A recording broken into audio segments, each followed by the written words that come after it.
बहुत समय पहले की बात है। एक छोटे से गांव में चंदन नाम का एक युवक रहता था। उसके माँ बाप मर चुके थे और उसके भाई बहन कोई नहीं था। चंदन बहुत ही ईमानदार और सीधा साधा था। बाजार में उसकी एक फल की दुकान थी जिससे उसकी अच्छी कमाई होती थी। लेकिन शाम को जब वह घर आता तो उसे घर बड़ा सूना सूना लगता। खुद ही 2 रोटी पका लेता, कभी बिना खाए ही सो जाता। अगर उसका कोई रिश्तेदार होता तो उसकी शादी के बारे में सोचता। उसके पड़ोस में एक बुढ़िया रहती थी। सब उसे मौसी कहकर पुकारते थे। वह पूरे गांव की मौसी थी। उसे चंदन पर बड़ा तरस आता था। जब भी किसी पर्व त्योहार पर पकवान पकाती तो थोड़ा चंदन को भी दे आती। मौसी की एक भांजी थी जिसका नाम मधु था। वह दूसरे गांव में अपने माँ के साथ रहती थी। मधु बहुत ही सुंदर थी, लेकिन उसे अपने सुंदर होने पर बड़ा घमंड था।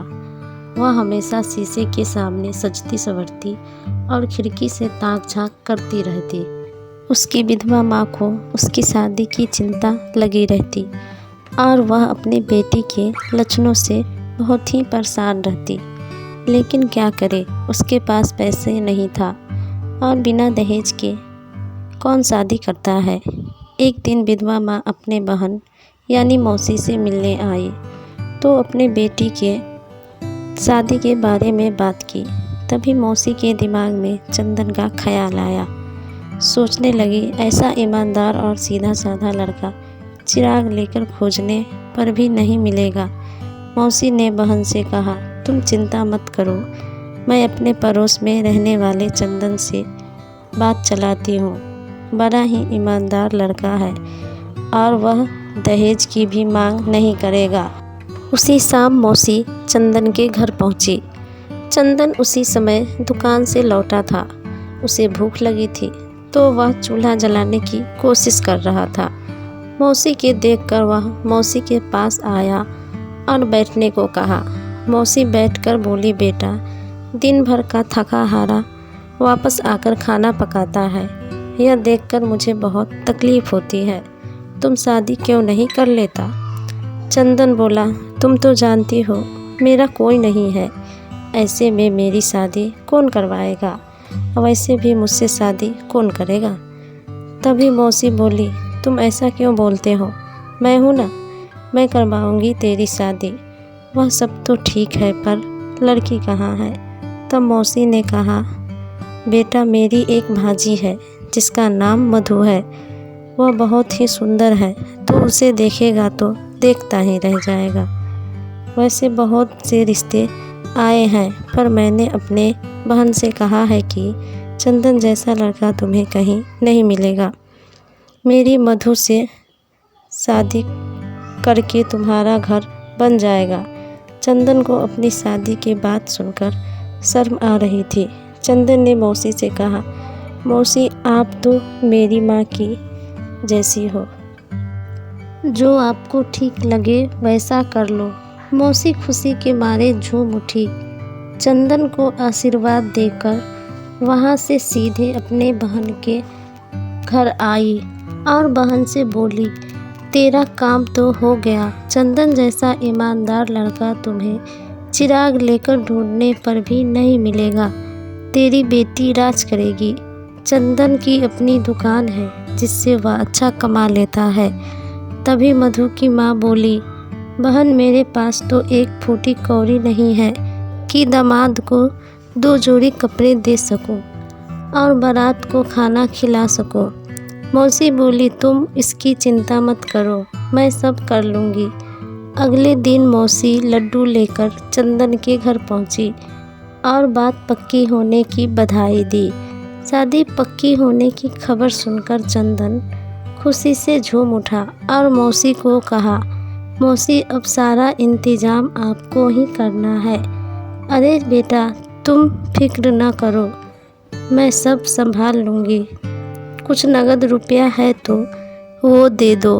खुशी से झूम रहा चंदन जल्दी से कमरे में गया और अपना जमा पूंजी मौसी के हाथ में रख दिया। मौसी को तो मानो मन की मुराद मिल गई। पैसा लेकर मौसी अपने बहन के घर आई। थोड़े पैसे अपने पास रखे और बचे हुए पैसे बहन को दे दिया और बोली, सोच समझ कर खर्च करना। कुछ दिन बाद चंदन की शादी हो गई। थोड़ी सी बारात थी। चंदन के कुछ पहचान वाले और कुछ दोस्त बारात में शामिल हुए। चंदन का एक खास दोस्त था जिसका नाम रमेश था। रमेश भी बारात में आया था। चंदन सुंदर बीवी पाकर फूले न समाया। दूसरे दिन उसने 4 लोगों को अपने घर पर दावत पर बुलाया, जिसमें रमेश भी आया था। वे चंदन से बोला, मैं भाभी की मुंह दिखाई करूँगा, एक ही तो देवर हूँ। चंदन सीधा साधा, दोस्ती की वजह से वह मान गया। रमेश ने मुंह दिखाई में सोने के झुमके दे दिया। मधु झुमका पाकर खुश हो गई। इतनी कीमती तोहफा तो उसे किसी ने नहीं दी थी। असल में चंदन का दोस्त रमेश एक नंबर का बदमाश था। बड़े घर का बेटा था। पिता का अपना कारोबार था। पैसे की कमी नहीं थी। थोड़ी देर अपने दुकान पर बैठता और दिन भर आवारागर्दी करता। चंदन के साथ वह स्कूल में पढ़ता था। वहीं से इसकी दोस्ती हो गई थी। वैसे तो दोनों में ज़मीन आसमान का फ़र्क था। चंदन सबको अपने जैसा समझता और सब पर विश्वास कर लेता। इधर मधु चंदन के सादगी से परेशान थी। वह चाहती थी कि वे सजी सवरी बैठी रहे और चंदन उसकी तारीफ़ करता रहे। चंदन उससे बहुत प्यार करता था, लेकिन न ही उसे ऐसी तारीफ़ करने आती थी और न ही उसे समय मिल पाता था। बीवी की तारीफ़ करने बैठता तो दुकान कैसे चलती। फिर भी वह हर दूसरे तीसरे दिन तोहफ़ा ले आता, कभी चूड़ियाँ तो कभी झुमके। लेकिन मधु को ये सब पसंद नहीं आता। उसे दुख था कि उसे चंदन ने एक भी सोने के जेवर नहीं दिए, जैसा कि चंदन के दोस्त रमेश ने दिए थे। इस बात को लेकर मधु चंदन को रोज़ ताने दिया करती। शाम को जब चंदन घर लौटता तो खाना पके हुए नहीं होते। कभी मधु कहती लकड़ी नहीं थी, कभी कहती सर में दर्द था। चंदन बेचारा कभी खुद पका लेता तो कभी बाज़ार से लाकर खाता। उसे इतना कम कमाई का एहसास कभी न हुआ था जितना अब हो रहा था। और उसे ये भी दुख था कि वे अपनी पत्नी को खुश नहीं रख पाता। दूसरी तरफ जब वह दुकान पर चला जाता तो उसका दोस्त रमेश कीमती तोहफे और मिठाइयाँ लेकर आता। धीरे धीरे लालची मधु रमेश के जाल में फंसती चली गई। रमेश ने उसे समझाया कि तुम जैसी सुंदर औरत तो राजकुमारी की तरह रहना चाहिए।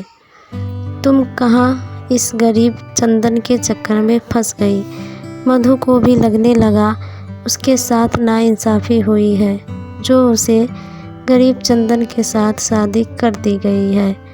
उसे तो रमेश जैसा किसी अमीर की बीवी होना चाहिए था, जो उसे कीमती तोहफे लेकर आता और उसकी सुंदरता की तारीफ़ करता।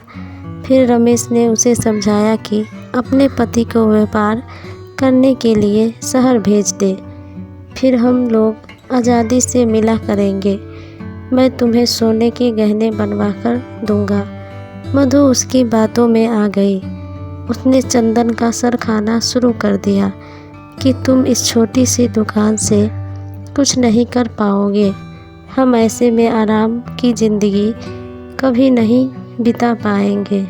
जब तक तुम शहर में जाकर कमाई नहीं करते, तुम्हारी इतनी औकात भी नहीं कि तुम एक नौकरानी रख लो। मैं सारा दिन काम करते करते मर जाती हूँ। मैंने तो अपने माँ के घर पर भी इतना काम नहीं किया। जितना मुझे यहाँ करना पड़ रहा है। बेचारा चंदन तंग आकर उसने शहर जाने का फैसला किया। रमेश को अपना दोस्त मानकर उसने उससे सलाह ली। उसने भी चंदन की हाँ में हाँ मिला दी। चंदन अब अपनी दुकान को 1 साल के लिए अपने पड़ोसी को देकर उससे जो पैसे मिले उस वह शहर जाने के लिए तैयार हो गया। पत्नी ने झूठे आंसू बहाते हुए कहा, देखना जब तुम वापस आओगे तो हमारे दिन फिर जाएंगे। अपने अच्छे भविष्य के लिए मैं तुमसे दूर भी रह लूँगी। भारी दिल के साथ चंदन सफ़र के लिए रवाना हुआ। जाते जाते वह रमेश से कहकर गया कि अपनी भाभी का ख्याल रखना, तुम्हारे भरोसे छोड़कर जा रहा हूँ, इसे कोई तकलीफ़ न हो। रमेश ने विश्वास दिलाया कि तुम निश्चिंत होकर जाओ, 1 साल तो यूं ही गुजर जाएंगे। उस समय तो गाड़ियाँ नहीं थी, इसीलिए लोग बैलगाड़ी पर सफ़र करते। 1 महीने का सफ़र करके चंदन शहर में पहुंचा। वहां पर एक घर में ठहरा। घर का मालिक एक बूढ़े और भले आदमी थे। उन्होंने चंदन को एक कमरा किराए पर दे दी। घर के मालिक को जब पता चला चंदन बहुत दूर से आया है और यहाँ व्यापार करना चाहता है, तो उन्होंने चंदन से कहा, बेटा व्यापार ज़रा संभल कर करना। इस शहर में लोग बहुत ही बेईमान और कामचोर हैं। चंदन ने उनकी बात को ध्यान में रखकर अपना व्यापार किया। लगभग 10 महीने व्यापार करने के बाद चंदन को घर की बहुत याद आने लगी। उसने वापस घर आने का फैसला किया, जबकि अपनी पत्नी मधु को चिट्ठी लिखी थी कि वह 2 महीने बाद आएगा और उसके लिए तोहफे भी लाएगा। लेकिन घर की बहुत याद आने के कारण उसने पहले ही जाने का फैसला किया।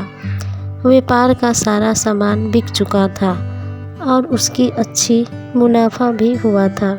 जाते समय उसने मकान मालिक का शुक्रिया किया और कहा, बाबा आपने एक बाप की तरह मेरी मदद की है। मकान मालिक ने कहा, मेरा कोई बेटा नहीं है, एक बेटी है। तुम्हें देखकर मुझे लगा अगर मेरा बेटा होता तो तेरे जैसे ही होता। ज़िंदगी रही तो तुझसे मिलने आऊँगा। तुम इतने अच्छे हो कि दिल चाहता है कि तुम्हारे साथ कुछ बुरा ना हो। तुम एक व्यापारी हो तो तुम्हें सफ़र पर आना जाना लगा रहेगा। इसलिए मेरी 3 बात याद रखना। पहली बात, जहाँ तक हो सके रोजी रोटी कमाने परदेश न जाना। अपने देश में जो भी रूखी सूखी रोटी मिले वे परदेश की रोटी से अच्छी होती है। ईश्वर ने सबके लिए रोजी रोटी का इंतजाम किया है। जो भी तुम्हारे किस्मत में होगा वह तुम्हें ज़रूर मिलेगा। और दूसरी बात, कभी औरत के कहने में आकर परदेश के सफ़र पर मत निकलना। घर की औरतें कारोबार और व्यापार के बारे में कुछ नहीं जानती।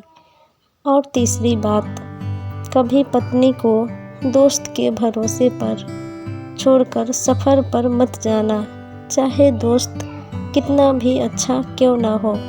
यह सब सुनकर चंदन बोला, मैंने तो ये तीनों काम किए हैं जिससे न करने की आपने सलाह दी है। रोजी रोटी की तलाश में मैं शहर में आया हूँ और यह सफ़र मैंने पत्नी के कहने पर ही किया है और अपने दोस्त को पत्नी का ख्याल रखने की जिम्मेदारी सौंप कर आया हूँ। तभी बूढ़े ने कहा, बेटा सच में तुम बहुत ही सीधे और भोले हो, लेकिन दुनिया में हर कोई तुम्हारे जैसा नहीं होता। अब जाओ और ये समझो कि तुम्हारे घर में चोर घुस आया है, लेकिन खबर देकर मत जाना। और जो भी देखो उसके मुताबिक एक मर्द की तरह फैसला करना। चंदन उसी समय घर के लिए रवाना हो गया। 1 महीने उसे रास्ते में लग गया। जब वह घर पहुंचा तो शाम का समय हो चुका था। उसने बूढ़े की बात ध्यान में आई, खबर करके घर में मत जाना। उसने सामान बाहर ही रख दिया और चुपके से घर में दाखिल हो गया और अपने कमरे की खिड़की के पास जाकर खड़ा हो गया तो अंदर से उसे मधु और रमेश की हंसने की आवाज़ आ रही थी। चंदन दीवार में चिपक कर खड़ा हो गया। तभी मधु रमेश को चंदन का खत पढ़कर सुना रही थी कि वह 2 महीने बाद अपने घर वापस आएगा और उसे छोड़कर फिर वापस नहीं जाएगा। और खत में यह भी लिखा है कि उसने मेरे लिए तोहफा भी खरीदा है। मधु और रमेश चंदन के खत का मजाक उड़ा रहे थे।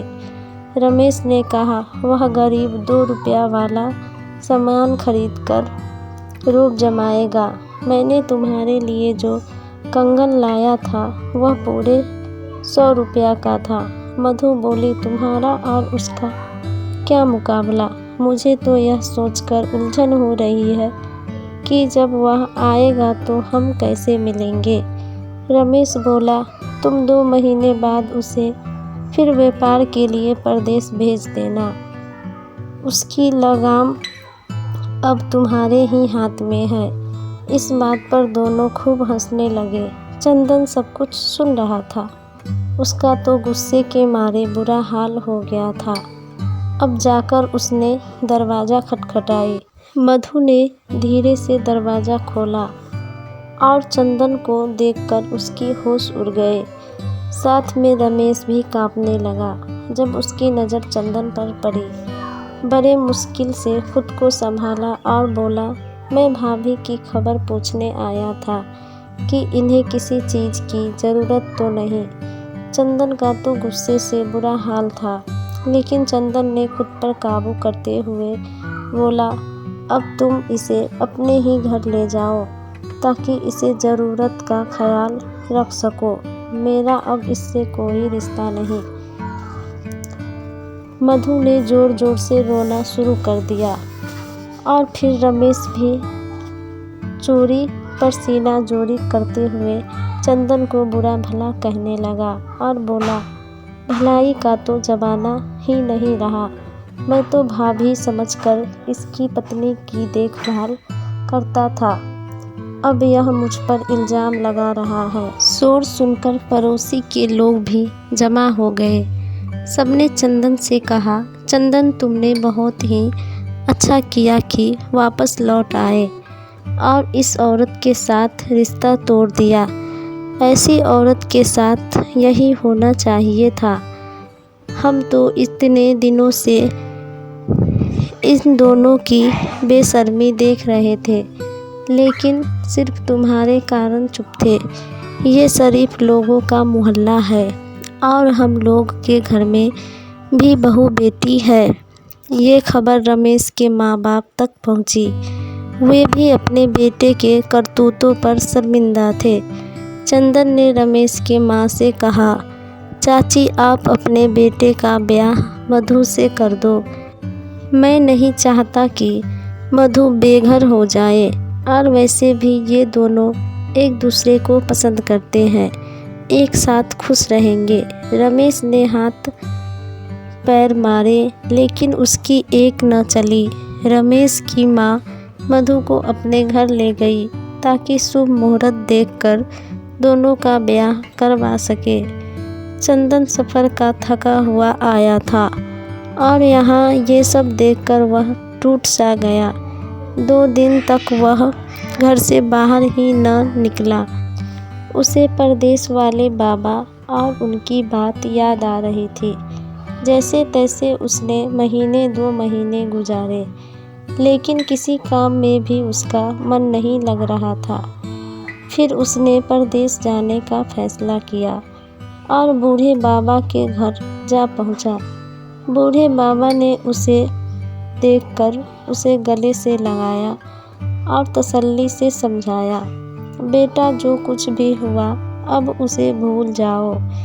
मधु तुम जैसी नेक के काबिल नहीं थी। शुक्र करो कि ईश्वर ने तुम्हारा पीछा उससे छुड़वा दिया। मेरी एक ही बेटी है, मैं अपने मुंह से उसकी तारीफ नहीं करूँगा, लेकिन बड़ी ही नेक और घरेलू लड़की है। तुम उसके साथ खुश रहोगे।